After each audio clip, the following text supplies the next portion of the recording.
Hello, I'm Eric Cytrynbaum, and this is the BC COVID-19 Modeling Group's COVID Model Projections, released December 22nd, 2021. Just a quick reminder of who we are. We're an independent group of academics from various universities in the Lower Mainland, Vancouver Island, and a couple independent individuals. And we are producing these reports for both public education and to supplement the efforts of the BC CDC and government in understanding the future and planning for our pandemic response. Okay, so a quick overview of this report, mostly about Omicron. So Omicron is now clearly established and spreading within BC. Case rates are rising rapidly, highest levels now that we've seen during the pandemic. So our model estimates show that cases in BC are rising at about 13 to 29% per day. That's a pretty rapid doubling time on the order of three or so days. The Omicron spike is most pronounced in the Fraser Valley and Vancouver coastal health. So the models predict that demand on hospitals will be extreme in January, reaching much higher levels than we've seen before. And that is even if we find Omicron to be less severe, as has been reported from some other jurisdictions. Rapid spread means we have little time to act. Slowing the spread will depend on measures that we've had in place previously, including getting vaccinated, wearing tight-fitting masks, improving ventilation in our indoor spaces, avoiding large indoor gatherings, and improving our use of rapid testing and ensuring isolation of identified cases. Slowing the spread of Omicron buys us time to deliver booster shots, which have been demonstrated to be effective at limiting the spread of Omicron. So here is our regular state of the COVID-19 pandemic plot. And you can see, our first wave, our second wave, our third alpha wave, our fourth delta wave. And now you can see here the rising Omicron wave, which has now surpassed our highest previous point and is growing more rapidly than we've seen so far in any of the previous waves. So here's a breakdown by health region across health authorities. So in the Fraser Valley, you can see all of the health regions are growing rapidly. Same thing is true in Vancouver Coastal. There are a couple spots, maybe in the Kootenays, in the interior, and maybe in the north, although it's not clear if those are just regular fluctuations in Delta and Omicron has not yet set in. And in the South Vancouver Island, we're also seeing Omicron cases on the rise. So here is Dean Carlin's model, now upgraded to include, in purple down here, you can see the Omicron variant. And what you see is this is the rise of Delta through our fourth wave, and then our measures bringing it down. And with the introduction of Omicron, we're now seeing an increase in cases, and that's going to continue to spike over the next couple weeks. And I'll show you here a zoom of that. So you can see here across the province, this is over the last month. You can see the cases coming down with Delta, but then rising again as Omicron community spread starts. And you can see that's happening in the Fraser Valley, Vancouver Coastal. What's going on in the interior and Vancouver Island, the data is a little bit trickier.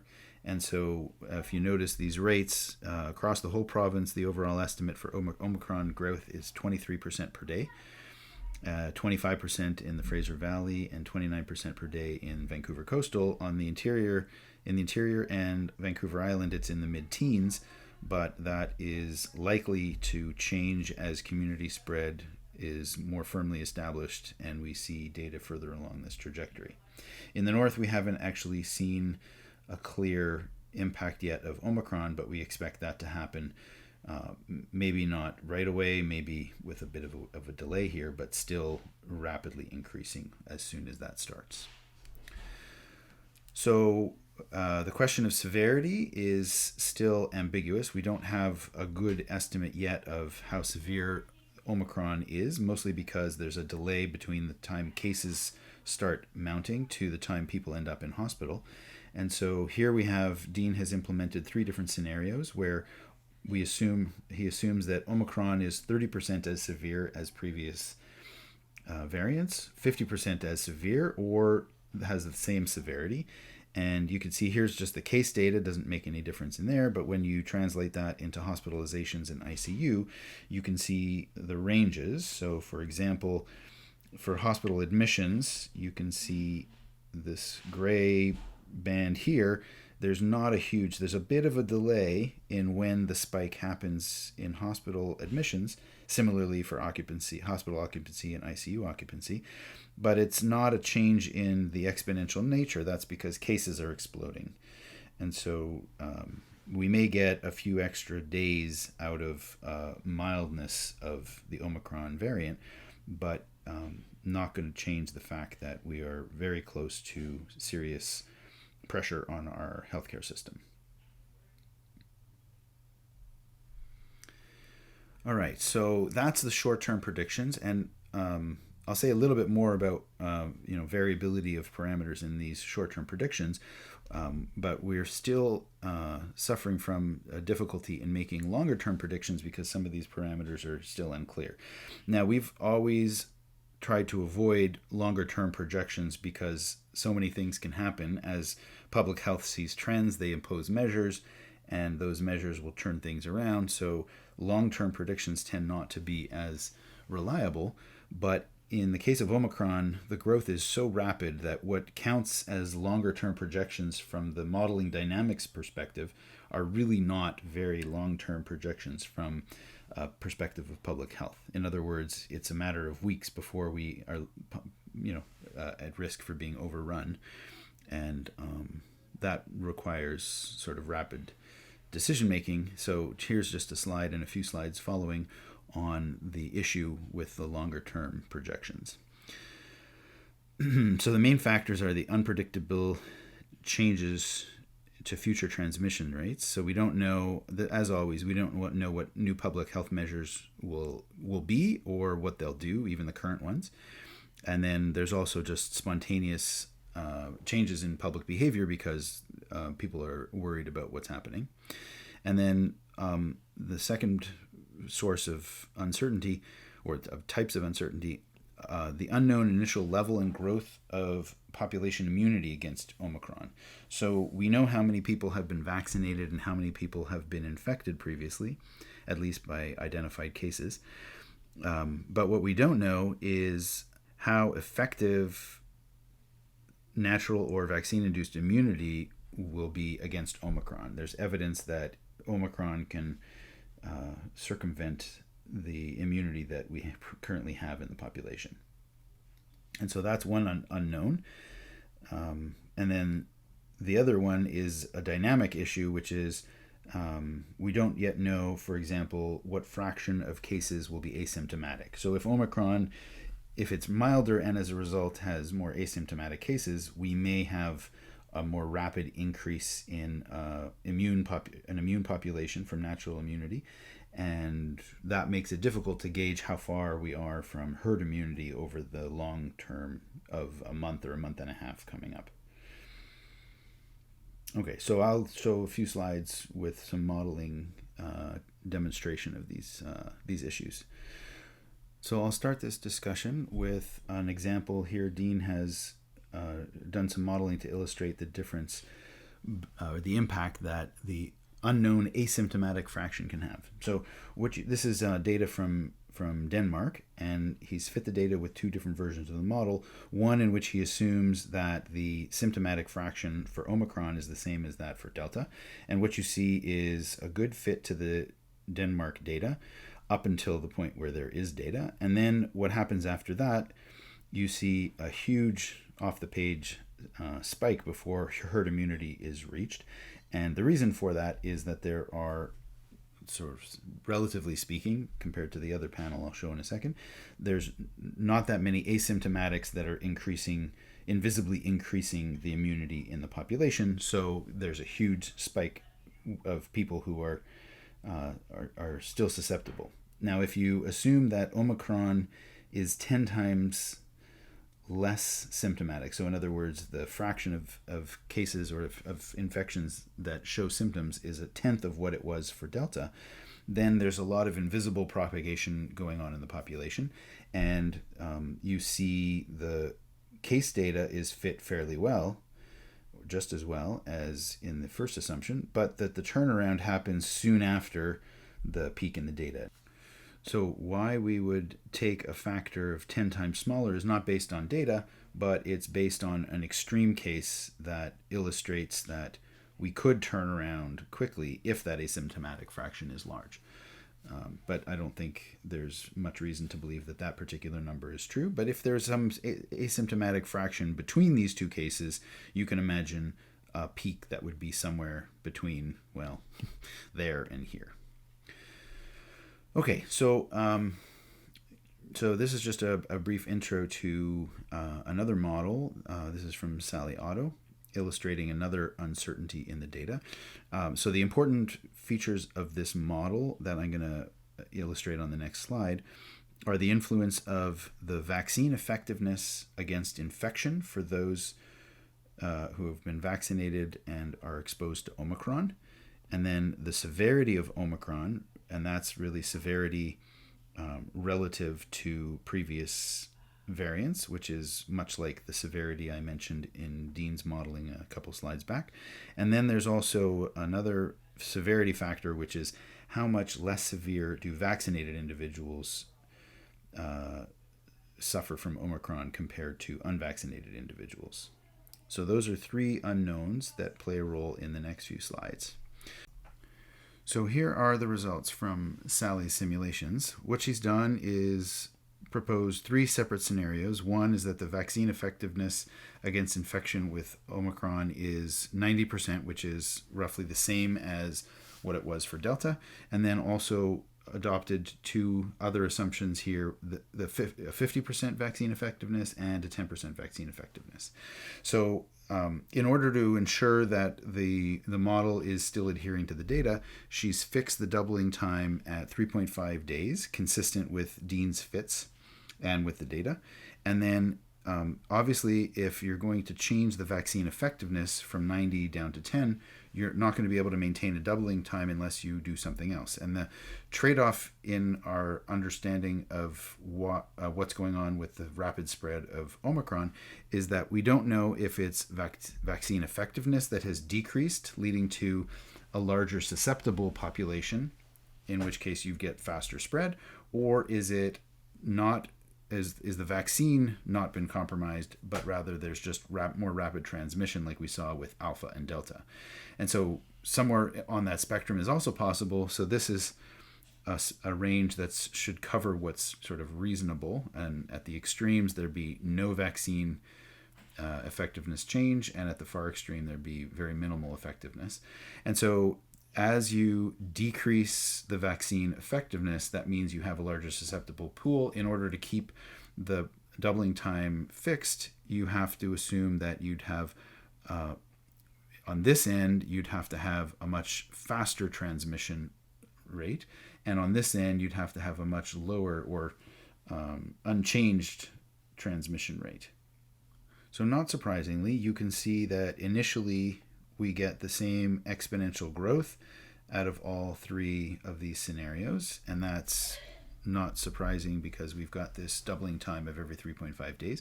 But once you accumulate more immunity in the population, you start to see a turnaround. And that turnaround is going to depend, or how high it goes is going to depend on your effectiveness assumptions. So if you assume that the vaccine is just as effective as it was before, that means all the vaccinated individuals will be immune, and you're going to turn around more at a lower maximum. Whereas if you drop the vaccine effectiveness, that means that the population that's susceptible will now include some vaccinated individuals, and this peak can rise significantly higher. So, looking at severity and what happens in hospitals, what Sally's done here is she has used the same variable vaccine effectiveness of 90%, 50%, or 10%, at the same time locking down the doubling time at 3.5 days, which again is consistent with all the data that we have so far in BC. And on top of that, she's also varied the relative severity between vaccinated and unvaccinated. So in other words, this assumption here, P severe equal 15%, says that a vaccinated individual will suffer 15% as much severity in an Omicron infection as somebody who's unvaccinated. So there's the variation in the vaccine effectiveness. There's a variation in how severe the Omicron is for vaccinated compared to unvaccinated. Then there's the overall severity of Omicron compared to Delta, and that's what's portrayed here in the variable shading, with the black curves being just as severe as previous variants, and the lowest one here being that very low 10% assumption. And so this is with the goal of understanding what's going to happen in the hospitals.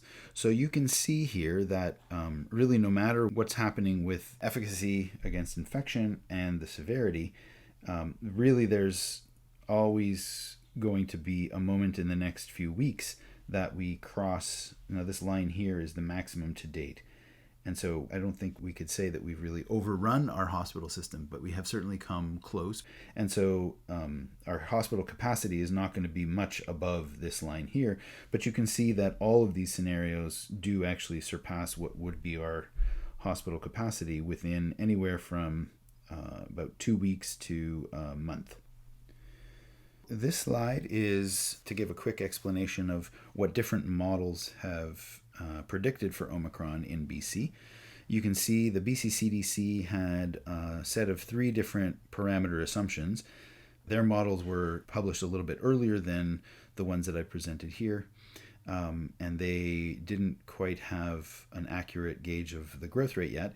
And you can see that on their upper end of their assumptions, they get the growth rate pretty close to what everybody else has here. There were some more optimistic estimates for that growth rate that have turned out not to be correct, but you can see that at least for the higher end of the growth rate assumption from the BC CDC, that all 4 of these models have basically demonstrated a similar type of, what's referred to here in the title as Omicron tidal wave. So vaccination status. Now we have a new color on this picture, and that is how many people have been boosted, so 3rd doses. And you can see that among the 70 plus, there's quite a lot of boosting that's happened, and these are starting to come around. Boosting is going to be really critical for protecting us against Omicron. It's important with this booster that we jack up our antibody levels again so that we can neutralize incoming virus before we get an actual infection settling in. And you can see that in the 5 to 11, you see here that there's been progress in vaccination, 1st dose vaccination there. So, so we've seen a number of times previous measures in BC have brought the growth rates down. So you can see here we had the rapid growth and then imposition of measures which turned that case count around. Same thing happened with the growth of Alpha. We introduced measures, and then within a week or 2 the peak popped out there and we turned around because of the measures. And finally with Delta, same thing. We were growing rapidly, introduced measures, and we stalled it out. But this Omicron wave, we've never seen a variant that's grown so rapidly, and it's going to be a challenge for the measures that we are capable of putting in place to be sufficient to turn that around.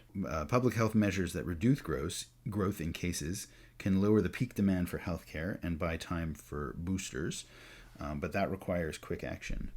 So what the boosters do, as I mentioned, is they raise antibody levels and allow the immune system to recognize Omicron immediately when it comes into your body and prevents it from actually getting into cells. And so that's why it's effective in reducing both cases and peak hospital demand. So just to illustrate with some numbers, if everyone who is vaccinated receives a booster, and what this would do is this would cause vaccine effectiveness against infection to rise.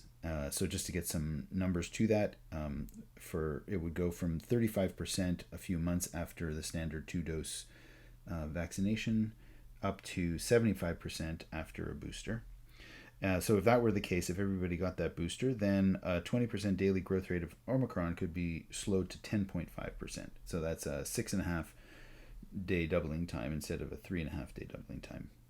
and that would delay the peak hospital demand and reduce it by a factor of 160, which is pretty dramatic.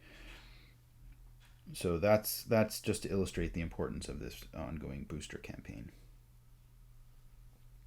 So key messages for the report, just on the state of the Omicron wave in BC.